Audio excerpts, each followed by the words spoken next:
બગદાણા મુદ્દે લોક સાહિત્યકાર માયાભાઈ આહિરે કરેલી એક ટિપ્પણી બાદ વિવાદ એટલો વકર્યો કે પોલીસ સ્ટેશને પહોંચી ગયો. હવે આરોપ એવો લાગ્યો છે કે માયાભાઈના દીકરા જયરાજ આહિરે ફરિયાદી નવનીત બાલધિયા પર લોહિયાળ હુમલો કરાવ્યો છે. ફરિયાદીનો આરોપ છે કે 24 ડિસેમ્બરે મુંબઈના કાંદિવલીમાં બાપા સીતારામ સેવા મંડળ દ્વારા આયોજિત ડાયરામાં માયાભાઈ આહિરે યોગેશ સાગરને બગદાણા ધામ ટ્રસ્ટના મેનેજિંગ ટ્રસ્ટી ગણાવ્યા, જેમાં માહિતી દોષ હોવાની જાણ નવનીત બાલધિયાએ માયાભાઈને કરી, જેની ઓડિયો ક્લિપ પણ વાયરલ થઈ છે.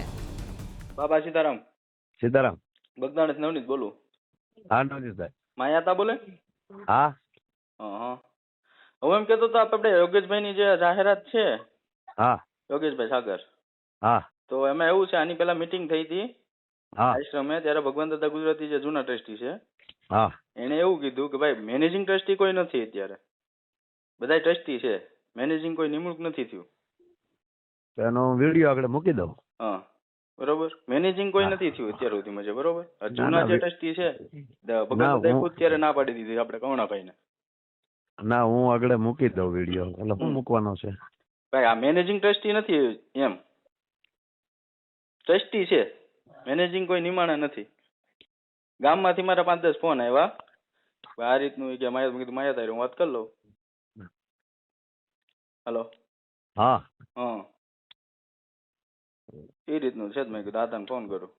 એટલે સારું છે, આ બધા નોંધ લીધી, સારું છે. ઓલું બોલ્યો એ કોઈ નોંધ ન લીધી ને? કઈ ઉત્સવ કર્યો એ, હે ઉત્સવ નું જે બોલ્યો એ તો કઈ નોંધ ન થઈ ને, એટલું જ દેખાણું ને.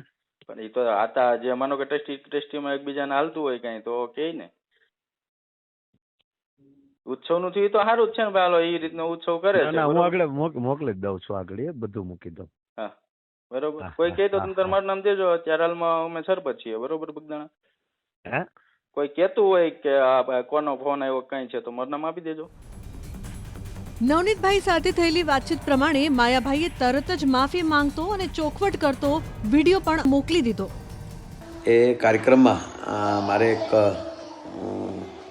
જાહેરાત કરાણી બગદાણા વિશે, અને એમાં મેનેજિંગ ટ્રસ્ટી શબ્દ મેં વાપર્યો, અને મને હમણાં જ નવનીતભાઈ સરપંચશ્રીનો ફોન આવ્યો. એમણે મારું ધ્યાન દોરાવ્યું કે ભાઈ હજુ કોઈ મેનેજિંગ ટ્રસ્ટી નથી, બધા ટ્રસ્ટી જ છે. તો મારે તો મને ખબર નથી કોણ જે કઈ રીતે છે હું, પણ મેનેજિંગ ટ્રસ્ટી શબ્દ મારાથી જે બોલાણો એ મારી ખરેખર ભૂલ છે. જાહેરાત કરી એ બાબત તો મને બગદાણા ટ્રસ્ટ ક્ષમા આપે એવી આપ બધાને પ્રાર્થના કરું છું. આ બધા જ ઘટનાક્રમ વચ્ચે નવનીત બાલધિયા પર હુમલો થયો અને તેમણે આરોપ માયાભાઈના દીકરા જયરાજ આહિર પર મૂક્યો. સાથે જ એક કથિત ઓડિયો ક્લિપ પણ વાયરલ કરી, જેમાં જયરાજ આહિર સાથે તેમની વાત થઈ હોવાનો દાવો છે. હલો, બોલો ને. જયરાજ આહિર બોલું, બોરડાથી. હા બોલો. મળવું તું ક્યાં છું? બગદાણા કઈ જગ્યાએ? આશ્રમે. હે? આશ્રમે. હા, તો ક્યારે મળું છું? તમે કયો ત્યારે. તો વાંધો નહીં, પ્રસંગમાં છું, હમણાં આવું, ફોન કરું. હું હતું હું એ રૂબરૂ વાત કરીએ. હો, કઈ વાંધો નહીં. ફરિયાદી પર હુમલો થયા બાદ તેમણે નિવેદન આપ્યું અને તપાસની માંગ કરી. પોતાના વિડીયોમાં નવનીતભાઈએ દાવો કર્યો કે મારે બગદાણાના ટ્રસ્ટીઓ સાથે વાંધો છે. ઘણા સમયથી બગદાણા ગુરુ આશ્રમના ટ્રસ્ટીની હારે થોડુંક આમથી આમ ચાલે છે. યોગેશભાઈ સાગર બીજા દિવસે એમના દીકરાનો જયરાજભાઈનો ફોન આવ્યો મારામાં કે તું ક્યાં છો ને તને મળવાનું છે. તો મેં કીધું હું બગદાણા છું, આશ્રમે છું, ગમે ત્યારે આવો ત્યારે મળશું. પછી પાછા મારા એક બીજા મિત્ર છે રામભાઈ વાળા કરી, તો એમને મળ્યા. એટલે એમનામાં ફોન આવ્યો કે ભાઈ આ કોણ છે ને શું છે. તો રામભાઈ કીધું કે જયભાઈ છે, એવું કાંઈ છે નહીં.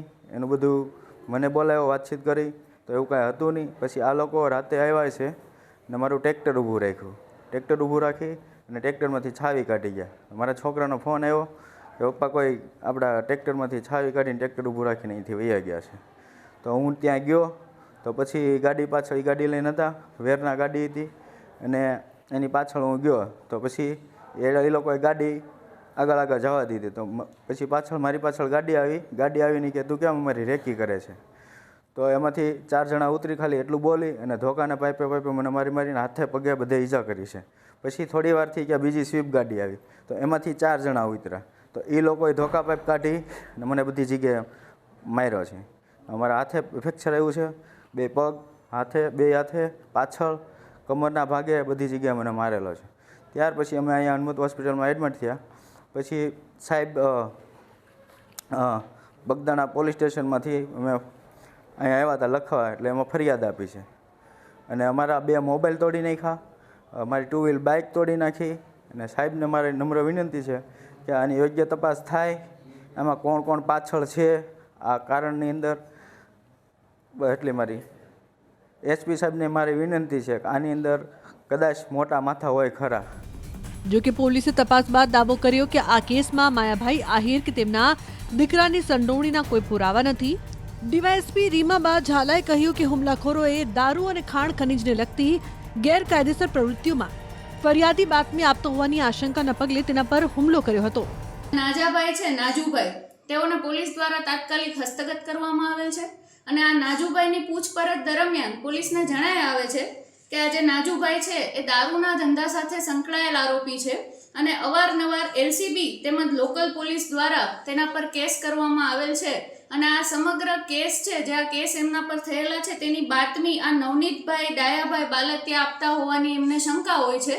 જેના આધારે તેમજ નવનીતભાઈ છે પોતે પણ એક માટીના ધંધા સાથે સંકળાયેલ છે, જેથી આ નાજુભાઈના જે સહ આરોપીઓ છે તેમનો પણ માટીનો એક ધંધો છે અને માટીના ધંધા ઉપર ખાણ ખનીજની અવારનવાર રેડ કરાવેલ હોય છે. અને આ જે રેડ થયેલ હોય છે તેની બી શંકા આરોપીઓને એવી હોય છે કે તેની બાતમી નવનીતભાઈ ડાયાભાઈ બાલતિયા દ્વારા ખાણ ખનીજ વિભાગને આપવામાં આવેલ હોય છે. આ સમગ્ર 2 બનાવ છે, એક તો દારૂનો બનાવ તેમજ ખાણ ખનીજની રેડ, આ બંનેને ધ્યાનમાં રાખી એનો એ બાબત અંગે રાગ દ્વેષ રાખી આ જે 8 આરોપીઓ છે જેની પોલીસ દ્વારા હાલ ઓળખ થઈ ગયેલ છે અને નાજુભાઈ ઢીંગુભાઈ કામડિયા દ્વારા બી તેના નામ આપવામાં આવે છે પોલીસને. અને આ સમગ્ર બનાવના આધારે પોલીસ દ્વારા નાજુભાઈને તાત્કાલિક હસ્તગત કરી તેની પૂછપરછ હાથ ધરવામાં આવેલ છે. હાલ પોલીસની જે તપાસ પોલીસ દ્વારા જે તપાસ કરવામાં આવેલ છે તેમજ પોલીસ દ્વારા જે CDR એનાલિસિસ તેમજ CCTV કેમેરાની જે તપાસ કરવામાં આવેલ છે તેના આધારે તેમજ આજે જે મુખ્ય આરોપી છે નાજુભાઈ ઢીંગુભાઈ કામડિયા તેમની પૂછપરછ દરમિયાન બી આ બાબતને અને જે નવનીતભાઈ ઉપર જે હુમલો થયો છે તેને કોઈ સામ્યતા જણાઈ આવતી નથી અને જે અંગે પોલીસને હાલ કોઈ પુરાવા મળેલ નથી. આ જે તમામ આરોપી છે નાજુભાઈ ઢીંગુભાઈ કામડિયા એ મુખ્ય આરોપી છે આ બનાવનો, તેમજ તેમાં સહ આરોપી છે તે રાજુભાઈ દેવાયતભાઈ ભમર, આતુભાઈ ઓગળભાઈ ભમર, વિરેન્દ્રસિંહ જયરાજભાઈ પરમાર, સતીશભાઈ વિજયભાઈ વનાડિયા, ભાવેશભાઈ ભગવાનભાઈ શેલાણા, પંકજભાઈ માવજીભાઈ મેર તેમજ વીરુભાઈ મધુભાઈ શેડા, આ તમામના નામ મુખ્ય આરોપી દ્વારા પોલીસને હાલ આપવામાં આવેલ છે. આની સાથે કોઈ સંકળાયેલું છે કે અન્ય કોઈ ના, મોટું માથું? અત્યાર સુધી અમારી તપાસમાં તમામ આરોપી સાથે કોઈ સંકળાયેલ હોવાનું જણાઈ આવેલ નથી. ફરિયાદી પર હુમલાનો એક વિડીયો વાયરલ થયો છે, જેમાં હુમલાખોરો એવું કહી રહ્યા છે કે શું તું નાજુ કુંડવીને પકડાવીશ. નાજુભાઈ કામડિયા નામનો શખ્સ આ કેસમાં મુખ્ય આરોપી છે.